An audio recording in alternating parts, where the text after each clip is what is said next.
अस्सलाम वालेकुम क्लास बच्चों। आज नेक्स्ट हमने बाइलीनियर ट्रांसफॉर्मेशन से रिलेटेड कुछ क्वेश्चंस करने हैं।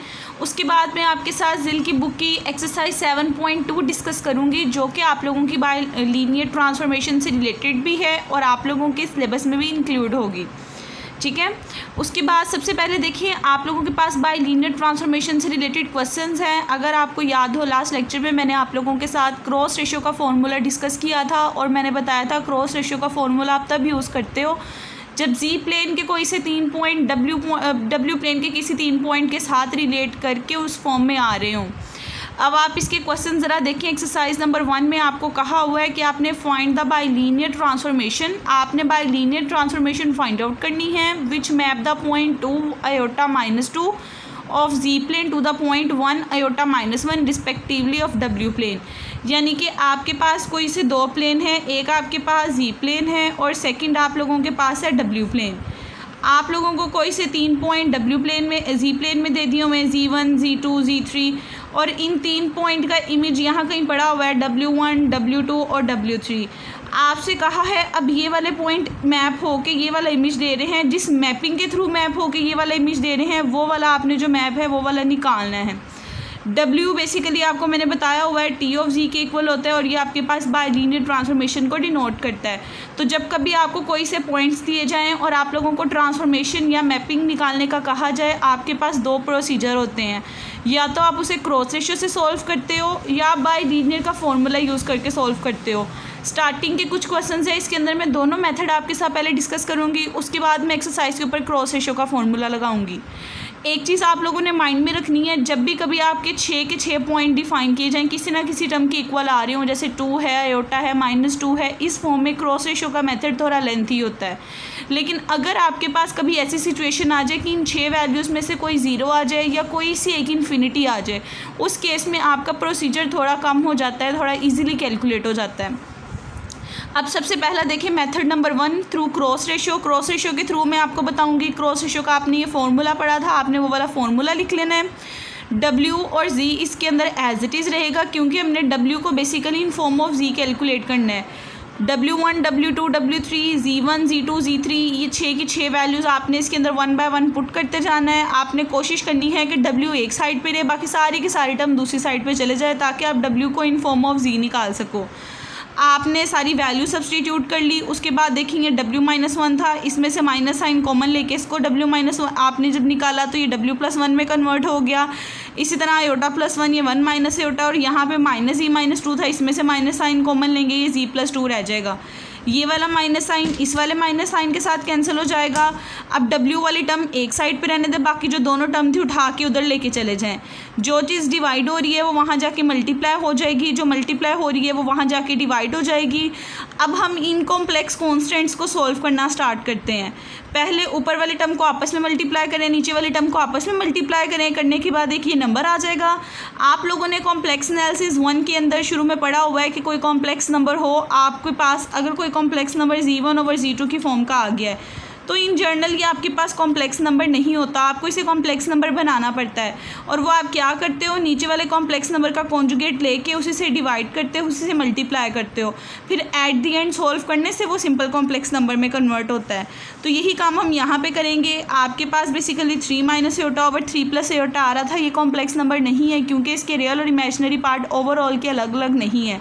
ओवरऑल के रियल और इमेजिनरी पार्ट को अलग करने के लिए आप इसके नीचे वाली जो टर्म आ रही थी, ये वाली टर्म, इसका कॉन्जुगेट लोगे। कॉन्जुगेट में आयोटा का साइन चेंज हो जाता है, उससे मल्टीप्लाई डिवाइड करोगे। मल्टीप्लाई डिवाइड करने के बाद अब इसे नेक्स्ट हम सिंप्लीफाई करते हैं। नेक्स्ट हम इसे सिंप्लीफाई देखिए अब कैसे करेंगे। आपके पास नेक्स्ट आ जाता है, ये देखें, आपस में जब आपने कॉन्जुगेट से मल्टीप्लाई डिवाइड किया, ऊपर वाली टर्म के साथ मल्टीप्लाई, नीचे वाली के साथ, अब देखिए अब आपके पास एक कॉम्प्लेक्स नंबर की फॉर्म में चेंज हो गया है। 4/5 माइनस 3/5 आयोटा। अब हमें W की वैल्यू चाहिए सिंगल, लेकिन देखें W आपके पास -1 + 1 के साथ आ रहा है और ये भी चीज़ Z की फॉर्म में आ रही है। हमने बेसिकली वो मैपिंग निकालनी है जिस मैपिंग के अंदर हमारे पास AZ + B over CZ + D की फॉर्म बने। यानी एक Z यहाँ आ रहा हो उसके साथ कोई कॉम्प्लेक्स कॉन्स्टेंट हो और यहाँ कोई कॉम्प्लेक्स कॉन्स्टेंट हो, इसी तरह एक Z यहाँ आ रहा हो उसके साथ कोई कॉम्प्लेक्स कॉन्स्टेंट हो।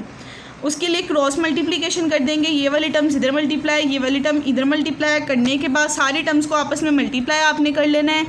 आपने कोशिश करनी है जहाँ जहाँ पे डब्ल्यू आ रहा है, देखिए मैंने अंडरलाइन की एरो बनाया, डब्ल्यू वाली टर्म एक साइड पे लिख लेनी है, बाकी जितनी भी टर्म्स होंगी दूसरी वाली कांस्टेंट है जी उनको एक साइड पे लिख लेना है। डब्ल्यू वाली टर्म्स जो हैं आप लोगों ने उसकी इस तरह की पेयरिंग बनानी है कि उसमें से डब्ल्यू बाहर आ जाए, बाकी सारी टर्म एक साइड पे रह जाए। जैसे कि इसको सॉल्व करने के बाद ये वाली टर्म आपके पास ओवरऑल बनी थी, आपने देखा सबके अंदर डब्ल्यू आ रहा था, सब में से डब्ल्यू को कॉमन ले लिया। अब इसकी भी पेयरिंग करनी है, देखिए यहाँ पे जी आ रहा है, यहाँ पे जी आ रहा है, इन दोनों का पेयर बनाओगे, जी को कॉमन ले लोगे, ये दोनों कॉन्स्टेंट है इसमें से 6 को कॉमन ले लोगे। इसी तरह यहाँ पे पेयरिंग करोगे। अब देखें पेयरिंग करने के बाद हमें सिंगल डब्ल्यू ही चाहिए था, डब्ल्यू यहाँ रहने दिया, बाकी सारी टर्म उधर जाके डिवाइड कर दी।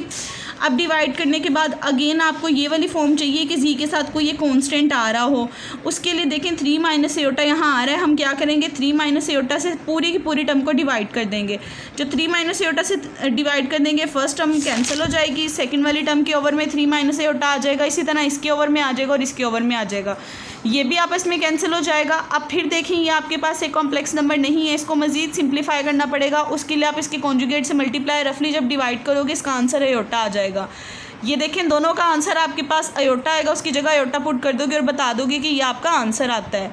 अब ये तो था थ्रू क्रॉस रेशो। अब मैं आपको सेकंड मेथड बताती हूँ, उससे आप कैसे इसको सॉल्व कर सकते हो। सेकंड मेथड ये होता है कि आप सारी की सारी वैल्यूज़ लिखें, बाइलिनियर ट्रांसफॉर्मेशन का फॉर्मूला लगाएं। बाइलिनियर ट्रांसफॉर्मेशन का फॉर्मूला इस सेंस में लगाना है, एक दफ़ा W1 और Z1 की वैल्यू पुट कर लेनी है और एक इक्वेशन बना लेनी है, लीनियर इक्वेशन बनानी है। एक दफ़ा W2 और Z2 की वैल्यू पुट कर लेनी है, एक दफ़ा W3 और Z3 की वैल्यू पुट कर लेनी है। करने के बाद 3 इक्वेशन बनेंगी, उनको आपस में कंपेयर करके वहाँ से ABCD की वैल्यू निकाल लेनी है और आपका आंसर आ जाएगा। अब देखिए सबसे पहले लीनियर ट्रांसफॉर्मेशन का फॉर्मूला लिखा मेथड नंबर 2 में। आपने एक दफ़ा Z1 और W1 का पेयर उठाया, W1 की जगह पे जहाँ जहाँ W1 था बेसिकली वो W का रोल प्ले कर रहा है, वहाँ 1 आ जाएगा और Z की जगह पे 2 की value Z1 equals to 2 put कर दोगे। करने के बाद थोड़ा सिंप्लीफाई करोगे, ये इक्वेशन बनेगी, इसको इक्वेशन नंबर 2 का नेम दे दोगे। अगेन इसके अंदर Z2 इक्वल्स टू अयोटा और W2 equals to aorta put करोगे। बल्कि हम पहले ये काम करेंगे, जब कभी ऐसे कॉन्स्टेंट्स और अयोटा आ रहे हो हमेशा पहले कॉन्स्टेंट्स पुट करते हैं, एट द एंड अयोटा वाली टर्म पुट करते हैं। सेकेंडली हम क्या करते हैं, Z3 की जगह यानी Z की जगह -2 पुट कर लेते हैं, W3 की जगह -1 पुट कर लेते हैं। जब आप पुट करोगे करने के बाद एट द एंड सॉल्व करके ये इक्वेशन बन जाएगी। अगर आप फर्स्ट वाली और इस वाली इक्वेशन को आपस में कंपेयर करोगे तो यहाँ से B की वैल्यू 2C आ जाएगी, D की वैल्यू 2A आ जाएगी। फिर आप क्या करोगे, जो इन जर्नल ये वाली इक्वेशन है इसके अंदर B D की वैल्यू पुट कर दोगे ताकि सारे का सारा काम A और C की फॉर्म में चला जाए। थर्ड वाली ये जो वैल्यू आपकी रह गई थी एक दफ़ा वो पुट करोगे, उसको पुट करने से भी वैल्यूज़ आ जाएंगी। सारी वैल्यूज़ को आपस में कंपेयर करोगे तो एट द एंड आपका आंसर वही वाली टर्म आ जाएगी जो आपके पास होनी चाहिए। बेसिकली इस प्रोसीजर के अंदर आप लोग ABCD की वैल्यू निकाल के एट द एंड इसके अंदर पुट करते हो तो यही वाला आंसर बन जाएगा। लेकिन इस मेथड से ज़्यादा इसी मेथड आपके पास क्रॉस रेशो का है, क्योंकि नेक्स्ट जो क्वेश्चन करने हैं उसके अंदर अक्सर इन्फिनिटी आ रहा होगा, तो उस वे में क्रॉस रेशो का मेथड ज़्यादा आपके पास यूज़फुल है। अब नेक्स्ट आपके पास इससे रिलेटेड 2 और एग्जांपल डिस्कस करनी है, उसके भी दोनों मेथड हैं आपके पास। लेकिन क्रॉस रेशियो का मेथड मैं आपको प्रेफर करूँगी, जब भी कभी इन्फिनिटी या 0 आ जाए आपने क्रॉस रेशियो का मेथड लगाना है।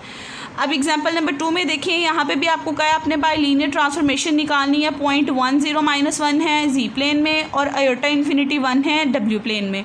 अब देखें ये Z प्लेन के पॉइंट्स थे, ये W प्लेन के पॉइंट्स थे रिस्पेक्टिवली था, तो सीक्वेंस है Z1 Z2 Z3 W1 W2 W3 आपने इसको नेम दे दिया। क्रॉस रेशो का फॉर्मूले वाला मेथड मैं आपके साथ इसलिए यहाँ पे डिस्कस करूँगी। आपने क्रॉस रेशो का फॉर्मूला लिख लेना है।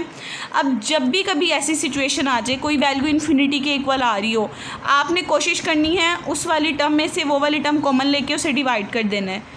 ये प्रोसीजर आपने क्यों करना होता है, आपको पता है कि 1/0 आपके पास इन्फिनिटी के इक्वल होता है। इसी तरह अगर 1/इन्फिनिटी इधर चला जाए 0 इधर चला जाए तो 1/इन्फिनिटी की वैल्यू 0 आ जाती है। अगर हम डायरेक्ट इसकी वैल्यू पुट करेंगे तो वो इन्फिनिटी होने की वजह से पूरे के पूरे लेफ्ट हैंड साइड या राइट हैंड साइड को इन्फिनिटी में कन्वर्ट कर देगा, जिससे हमारा आंसर नहीं निकलेगा। तो अपना आंसर निकालने के लिए हम इन्फिनिटी को रिड्यूस करना चाहेंगे। जिस टर्म की वैल्यू इन्फिनिटी आ रही होगी उस टर्म को आप उस टर्म से डिवाइड कर दोगे ताकि आपका आंसर 0 में कन्वर्ट हो जाए। जैसे कि इस वाले फॉर्मूले में देखें W2 यहाँ आ रहा था, W2 यहाँ आ रहा था, आप ऊपर वाली टर्म से भी W2 कॉमन ले लोगे, नीचे वाली टर्म से भी ले लोगे, आपस में कैंसिल कर दोगे ताकि आपके पास ये वाली टर्म जो है बेसिकली ये डायरेक्ट इन्फिनिटी वाली टर्म खत्म हो जाए और इसकी ओवर में इन्फिनिटी आ जाए। आपने स्टेप नंबर 1 में क्रॉस रेशियो का फॉर्मूला लिखा। स्टेप नंबर 2 में आपने देखा यहाँ पे कि आपके पास W2 की वैल्यू इन्फिनिटी आ रही थी, ऊपर वाली टर्म से भी W2 कॉमन ले लिया, नीचे वाली टर्म से भी ले लिया। जब यहाँ से W2 कॉमन लिया, बाहर चला गया, यहाँ पे W2 था नहीं इसलिए उसकी डिवीजन में आ गया। इसी तरह नीचे वाली टर्म में W2 यहाँ आ रहा था, कॉमन लिया, यहाँ 1 आ गया, इसके साथ नहीं आ रहा था तो इधर से डिवाइड कर दिया और इसको आपस में कैंसिल कर दिया। अब सारी की सारी आप 6 वैल्यूज़ पुट कर दोगे। करने के बाद जहाँ पे 1/इन्फिनिटी या समथिंग ओवर इन्फिनिटी आ रहा होगा वहाँ पे 0 आ जाएगा, क्योंकि किसी भी टर्म के नीचे अगर इन्फिनिटी आ रहा हो वो आपके पास 0 आंसर देता है। करने के बाद आप देखोगे कि एक साइड पे W वाली टर्म है, एक साइड पे G वाली टर्म है, लेकिन आपस में मिक्स फॉर्म में आ रही है। क्रॉस मल्टीप्लाई करोगे, फिर वही बात कि आपस में मल्टीप्लिकेशन करने के बाद W वाली टर्म्स एक साइड पे, बाकी सारी टर्म्स एक साइड पे। जब आप इसको सॉल्व करोगे तो आपके पास यहाँ से जो bye linear transformation W = T of G है उसका आंसर डायरेक्ट आ जाएगा। अब देखिए इसकी कैलकुलेशन कितनी छोटी थी, सिंपल इन्फिनिटी आने की वजह से आपने उसको कॉमन लेके जब डिवाइड किया तो उसका आंसर आ गया। अब इसी तरह इसका मेथड नंबर 2 है। मेथड नंबर 2 थोड़ा लेंथी है, आप लोग चाहें आप लोग मेथड नंबर 2 भी फॉलो कर सकते हैं, लेकिन मैं आपको यही सजेस्ट करूँगी क्रॉस रेशियो का मेथड ज़्यादा ईजी है। उसके बाद नेक्स्ट आपके पास आ रही है एग्जाम्पल नंबर 3। एग्जाम्पल नंबर 3 में भी देखिए एक ऐसी केस मैंने ले लिया जिसके अंदर इन्फिनिटी, आयोटा और 0 ये जी प्लेन में पॉइंट है, 0 आयोटा और इन्फिनिटी ये W प्लेन में पॉइंट है। अब देखिए ये ऐसी सिचुएशन आ गई जिसमें एट ए टाइम 2 जगह इन्फिनिटी इंक्लूड हो रही है। जब कभी ऐसी सिचुएशन आ जाए कि एट ए टाइम 2 जगह इन्फिनिटी आ रही हो तो पहले एक दफ़ा इस वाली टर्म को कॉमन लेके डिवाइड करना है, सेकेंडली फिर आपने इस वाली टर्म को कॉमन लेके डिवाइड करना है। ये कॉमन लेके आप लोगों की कैंसिलेशन करने का मतलब ये है कि ये वाली चीज़ जहाँ पे इन्फिनिटी बन रही हो ताकि वो भी 0 में कन्वर्ट हो जाए, जहाँ पे ये टर्म इन्फिनिटी आ रही हो वो भी 0 में कन्वर्ट हो जाए। अब देखें G1 और W3 था तो हम क्या करेंगे, सबसे पहले तो क्रॉस रेशियो का फॉर्मूला लिखेंगे। आपने क्रॉस रेशियो का फॉर्मूला लिखा। अब यहाँ से W3 था जो कि इन्फिनिटी आंसर दे रहा था, W3 ऊपर से और नीचे से कॉमन लेके बाहर से कैंसिल कर दिया। इसी तरह यहाँ पे Z1 था तो Z1 ऊपर से और नीचे से कॉमन लेके आपस में डिवाइड कैंसिल कर दिया। उसके बाद आपने W1, W2, W3, Z1, Z2, Z3 की वैल्यूज़ लगा दी। जिसके नीचे इन्फिनिटी आ रहा था वो वाली टर्म डायरेक्ट आपके पास 0 बनती गई। अब डायरेक्ट देखें जब 2 जगह इन्फिनिटी आ रहा है कैलकुलेशन और ज़्यादा सिंपल होगी। आप और ज़्यादा देखोगे माइनस साइन कैंसिल हो गया, योटा उधर चले गए और यहाँ से आपके पास जो बाय लीनियर ट्रांसफॉर्मेशन है उसका आंसर ये आ जाएगा। ठीक है, अब ये 3 डिफरेंट केसेस थे बाय लीनियर ट्रांसफॉर्मेशन से रिलेटेड।